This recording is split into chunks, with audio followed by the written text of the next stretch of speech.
Hi, I'm Joel from Great Biz Media, and in this video, I'm going to teach you the 9-step framework within a video sales letter that will increase your conversions. I like to call this the 5X recipe. By implementing the 9 steps in your next video and including that in your marketing materials, you will convert more prospects into leads. This video sales letter recipe comes from a training that I did a couple of months ago for over 100 small business owners that wanted to use video to increase leads. The 5X recipe isn't meant to just be a nice idea, it's meant to be implemented, and if you implement it, you will reap the rewards. What you're about to learn will help you take prospects through the customer journey to convert to more leads and sales. Just a side note before we jump in, I believe in the power of editing to establish good pacing within a video. Since this content comes from a live training, it may seem a little bit less polished, but I assure you the content is well worth it. You can 1.5x the speed, it won't hurt my feelings, I would probably do the same, but let's get right into it. So the 5X recipe, the ethos behind this is the PAS framework. So you might have seen this before. This is the problem, agitate, and solve. And so a lot of business owners I see that are creating videos. It's about me. It's about us. Like, oh, we're so great. And here's about my business. And this framework is geared towards the customer, not towards yourself. So you're trying to identify that problem that they have, the problem that only you can solve. And you want to agitate, really dig in and make them feel, like Mickey said in yesterday's training, if you can define the problem better than the customer can, you'll immediately be the obvious choice. And after you identify the problem and agitate it, you want to go ahead and solve that. So let's jump right into the 5X recipe. So number 1 is the hook. All right, the hook is, do you want blank? Do you want results in your business? Do you want X, your product, your service, the solution to the problem? The point is to draw in the prospects and draw in the users so that they know or at least have a sense of what they're getting in this video. You want to bring them in. So you start off with the end result, the solution to their problem. And for each of these 9 points, there's going to be a question. And this question is going to help you identify your outline. So question 1 is, do you want blank, your product or service? Number 2 is a quick intro. Now, when I say quick, I mean really quick, like 2 seconds max. This is, hi, I'm Joel from Great Biz Media. That's it. All right. The video isn't about you, and we want to let people know who we are so that they can connect with us. But we don't want to go into detail. We don't need to. This video is about the problem of the customer. So who are you? Name, title, company works really well here. Number 3 is audience. So who is the intended audience? Who are you talking to? You want to let that prospect know that you're talking directly to them.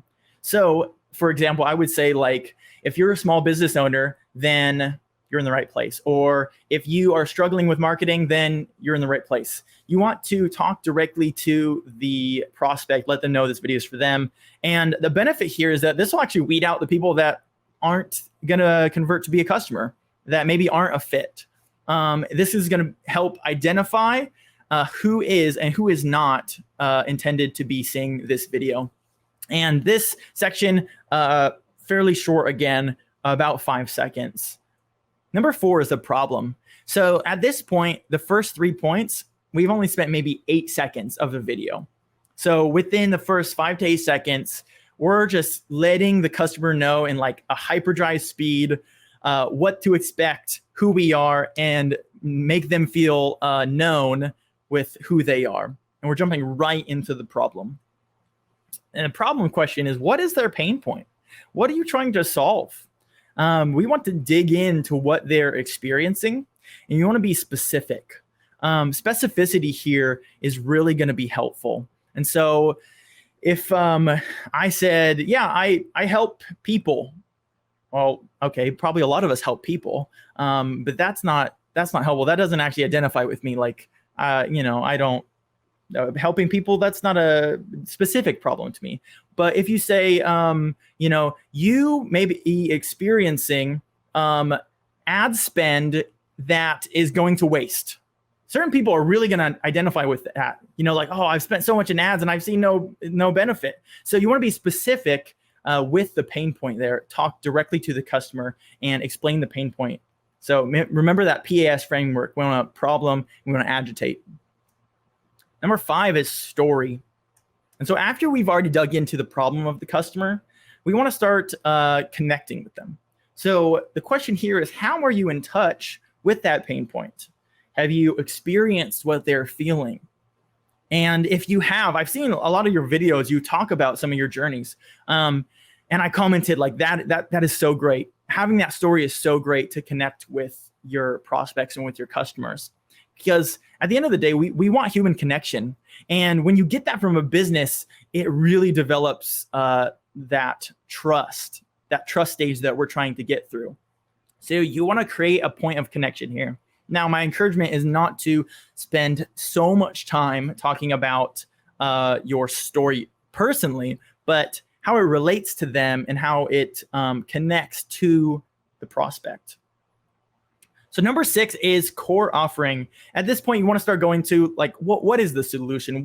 How can you solve that pain point? And this is a quick overview of your main product or service. If you're spending a minute talking about every product that you have or every service that you provide, it's going to drown out and then it's just going to get kind of lost and it's not going to be specific. So you want to be specific here.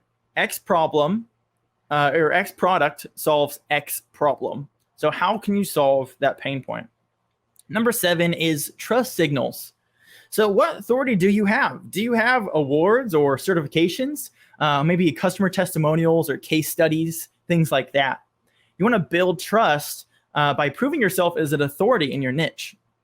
So if I said, I am great, please buy my product or service, that probably is going to come across arrogant. Maybe there's not going to be a lot of trust there if you just say, I am great. But if you say, these 100 customers say that I'm great, that adds trust, that adds credibility, and that adds authority. So we're trying to, again, move through the know, like, trust stage. So we're trying to get some trust here in these 2 minutes. Number 8 is differentiation. Now, it's probably a given that you have competitors. And how are you different from your competitors? Why would the prospect choose you over somebody else? And this can't be we care more or we do it best. It has to be a true differentiation, something that's unique to you. Here is where we try to insert some personality. How are we different? What do your customers say about you? If that's actually a great question to ask. If you are like, oh man, like, I don't know exactly how I'm different. Like maybe your tagline is we care more. You probably want to dig in a little bit deeper. You can ask your customers, what is different about me? What made you choose me? And that might give you a great answer. And number 9, and this is one of the most important, probably the most important step out of this 5X recipe, is the call to action, the CTA. So what action do you want them to take? They just spent about 2 minutes with you. And the goal within that is to identify their problem, to build trust, to move them through the 3 stages. And you want them to take action at the end of the video. If they just watch it and move on with their day, they have consumed some top of funnel content, but at the end of the day, we want leads. So you have to be clear and concise. So you can say, fill out this form or schedule a session or download this ebook. And it has to be clear, easy, and the level of information that the prospects are giving you needs to match what value they're receiving. So if you're giving somebody like an ebook, like a guide on how to become a better marketer, right? Then you're probably not going to want to ask for their social security number and their address and their child's name, right? You're just going to want to ask for probably their email. And anything more than that might start pushing the boundaries. But for example, if you want them to schedule a session with you, then it makes sense for their full name and their phone number and things like that. So make sure that you are clear and concise with your call to action and that the level of information that you're getting matches the value that you're giving. And often I would actually encourage you to give far more value than you're receiving back. If you're giving an entire ebook that you spent months on, sometimes an email is sufficient for that. So the 5X recipe is the hook the intro, the audience, problem, story, core offering, trust signals, differentiation, and call to action. All you have to do to increase conversions is implement this video sales letter recipe into your next video. If you want access to the full 5X recipe course, including 3 hours of training, then click the link in the description. Thank you for watching. If you want more video marketing tips, hit that subscribe button and I'll see you on the next video.